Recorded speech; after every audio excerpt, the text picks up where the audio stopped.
Pakar psikologi forensik Reza Indragiri Amril mengomentari peristiwa aktivis Kontras disiram air keras saat perjalanan pulang. Master psikologi forensik itu tidak begitu sepakat apabila pelaku penyiram air keras terhadap aktivis Kontras Andri Yunus adalah orang terlatih. Pasalnya, apabila dilihat dari rekaman CCTV dan tempat kejadian perkara alias TKP, para pelaku cukup berantakan saat melakukan aksi kriminalnya. Beberapa yang disorot salah satunya penampilan pelaku penyiraman yang tidak mengenakan penutup kepala atau masker saat beraksi sehingga wajahnya bisa terlihat jelas di CCTV. Pelaku juga terlihat tidak mengenakan sarung tangan saat beraksi. Bahkan pelaku membuang tempat untuk menyiram air keras di TKP. Padahal pelaku bisa membuangnya ke semak-semak di sisi kiri jalan. Artinya, jejak sidik jari pelaku sangat mudah didapat oleh polisi. Sehingga menurut Reza sulit dipercayanya apabila para pelaku disebut terlatih seperti yang diungkapkan kepolisian. Reza juga menduga pelaku menyasar wajah korban Andri Yunus bukan karena sengaja menyasar mata aktivis Kontras tersebut. Menurutnya hal itu dilakukan pelaku karena mencari bagian terbuka dari tubuh korban, di mana hanya wajah saat itu yang terlihat terbuka sementara tubuh tertutup pakaian. Reza sendiri bukan bermaksud untuk mengecilkan kasus kriminal yang menimpa aktivis HAM tersebut. Namun menurutnya dalam sebuah kasus kriminal kita harus berdiri berdasarkan data empiris dan asas praduga tak bersalah. Reza sendiri memahami rasa ketakutan publik yang berlebih atas kasus ini dan menduga adanya keterlibatan aparat dalam kasus penyiraman air keras tersebut. Terlebih saat label aparat baik TNI dan polisi yang erat kaitannya dengan sejumlah kasus kekerasan. Labeling sikap aparat inilah menurut Reza yang membuat kasus ini terlihat bias. Maka lulusan Universitas Melbourne itu menyarankan pemerintah untuk membentuk tim gabungan pencari fakta alias TGPF untuk mencari pelaku penyiraman air keras apabila tingkat kepercayaan masyarakat sangat rendah kepada polisi dalam menangani perkara ini. Kira-kira kalau dalam kriminalitas, ini kan bukan kriminalitas jalanan gitu diyakinin, kira-kira ini putar arahnya pelaku nih kenapa sih? Apakah kelewatkah atau emang mau memastikan untuk terkena ke bagian wajah gitu, ke mata?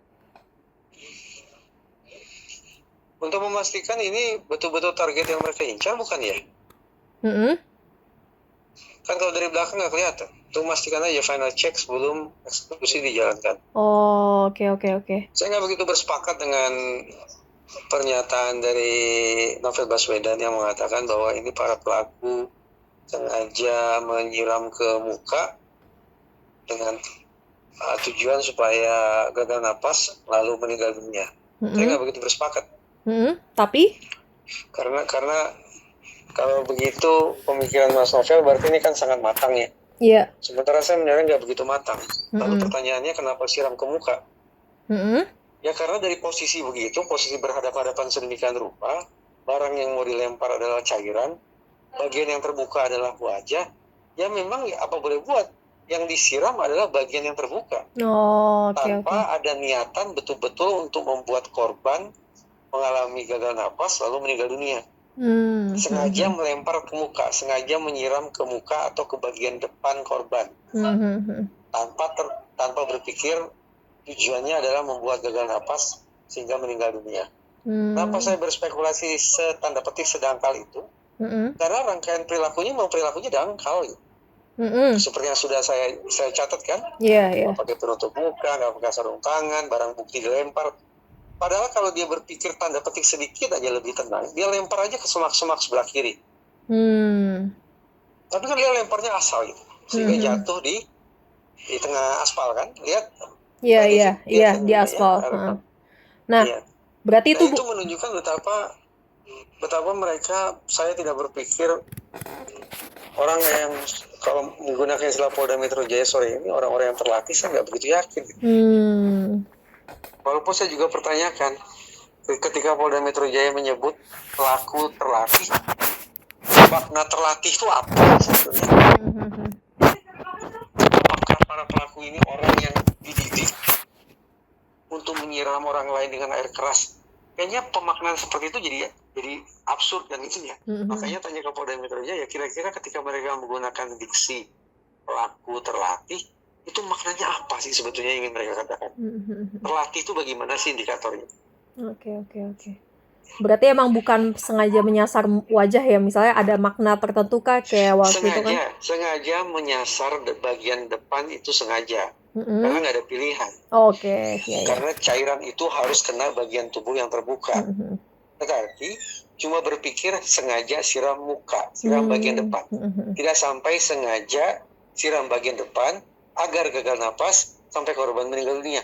Tidak sampai 2-3 langkah ke depan seperti itu. Iya, berarti nggak ada simbol apapun ya kan, kayak 2017 lalu kan Mas Novel juga kena di wajah gitu, kena bagian mata. Nah sekarang kan Mas Andri juga kena bagian mata juga gitu. Itu karena cari tempat yang terbuka aja gitu kan pelaku.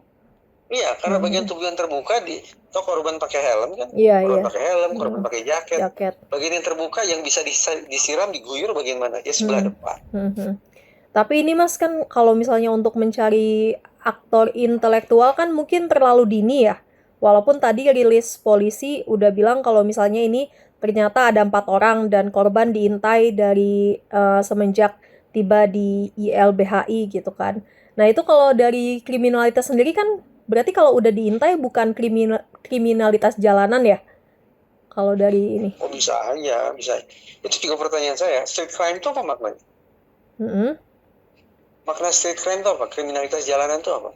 Sekarang anak-anak SMA juga bisa melakukan serangan dengan menggunakan air keras. Itu udah sejak sekian tahun silam.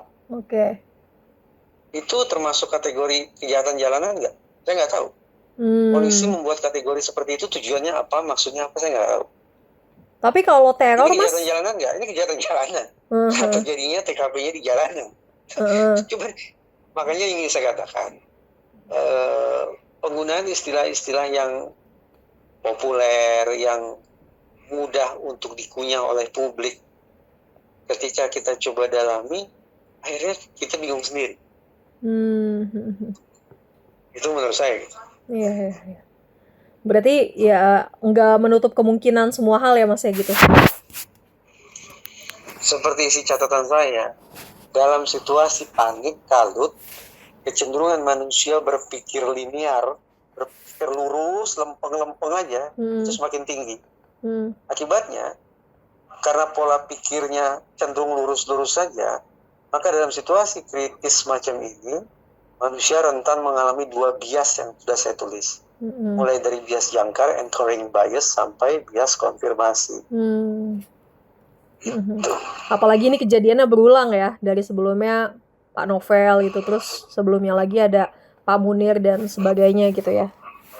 Jadi kalau saya oke, itu masuk akal, tapi kalau saya lebih menekankan bahwa efek traumatisnya bagi kita itu karena ada tayangannya. Kita melihat detik demi detik ketika proses eksekusi itu berlangsung. Iya.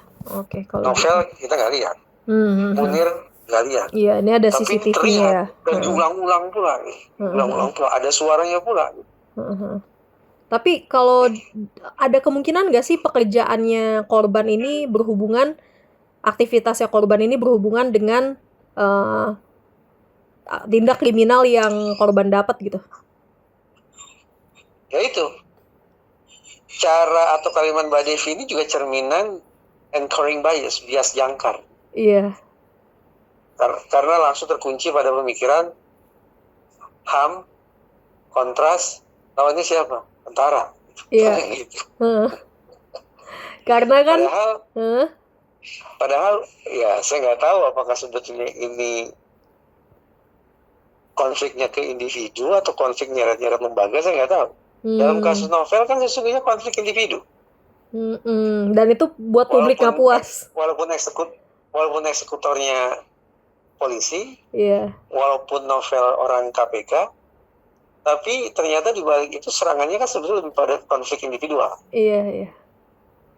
Bukan serangan dari Polri terhadap institusi KPK, bukan begitu kan ternyata. Oke. Kalau mau jujur. Walaupun publik gak puas ya, Pak, yang hasil akhir dari penyelidikan Novel. Memang nggak puas karena Novel juga nggak mau terbuka.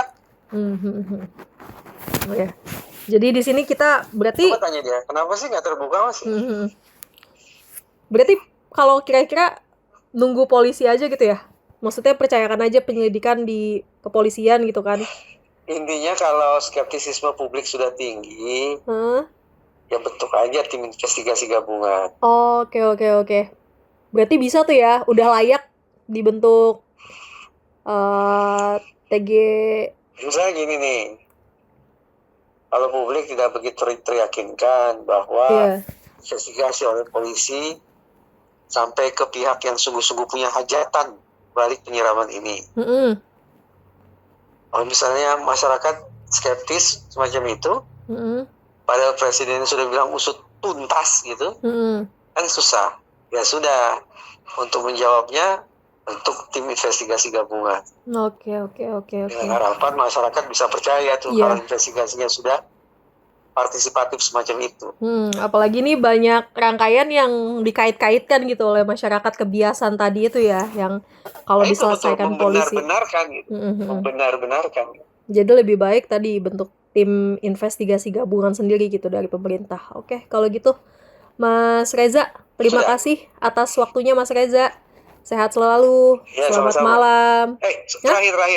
Apa tuh Mas? Saya tidak dalam posisi mengiyakan maupun menyangkal pandangan publik ya.